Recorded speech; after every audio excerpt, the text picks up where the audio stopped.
بلوچستان کے شہر نصیرآباد سے ہمارے نمائندہ ممتاز سولنگی کی رپورٹ کے مطابق سبزی و فروٹ کمیشن ایجنٹس ایسوسی ایشن کی نومنتخب صدر ایاز احمد گجر، جنرل سیکرٹری طارق حسین کٹوار اور ان کی کابینہ سے شہری ایکشن کمیٹی ڈیرہ مراد جمالی کے چیئرمین میر محمد رحیم لہڑی نے ایک پروقار تقریب میں حلف لیا۔ تقریب میں ڈپٹی ڈائریکٹر زراعت توسیع ظہیر احمد عمرانی،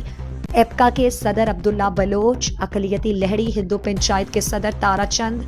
شہری ایکشن کمیٹی کے جنرل سیکرٹری عبدالرزاق بنگلزئی، سرکردہ برکت علی کٹوار، کیسر خان کٹوار، معشوق علی کٹوار، مولانا عبدالحکیم انقلابی، ہارون رشید چکڑا، غلام مصطفیٰ کورار سمیت مختلف کاروباری اور سماجی شخصیات نے شرکت کی۔ اس موقع پر نومنتخب صدر ایاز احمد گجر نے اپنے خطاب میں تمام اراکین کا شکریہ ادا کیا اور اس عزم کا اظہار کیا کہ وہ سبزی و فروٹ کے کاروبار سے وابستہ افراد کے مسائل کو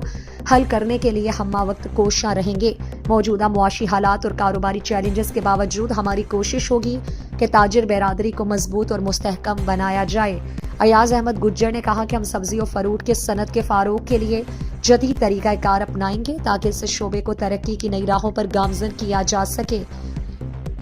کابینہ کا ہر رکن اپنی ذمہ داری کو ایمانداری اور محنت سے نبھائے گا اور تاجروں کے حقوق کے تحفظ کے ساتھ ساتھ کاروباری مواقع بڑھانے کے لیے بھرپور کردار ادا کرے گا۔ تقریب سے خطاب کرتے ہوئے شہری ایکشن کمیٹی کے چیئرمین عبدالرحیم لہڑی نے نومنتخب کابینہ کو مبارکباد دی اور ان کے لیے نیک تمناؤں کا اظہار کیا۔ انہوں نے امید ظاہر کی کہ ایاز احمد گجر اور ان کی ٹیم اپنے مقاصد میں کامیاب ہو کر اس شعبے میں ترقی کی نئی راہیں ہموار کریں گے۔ تقریب سے جنرل سیکرٹری طارق علی کٹوار سمیت دیگر عہدیداران نے بھی خطاب کیا۔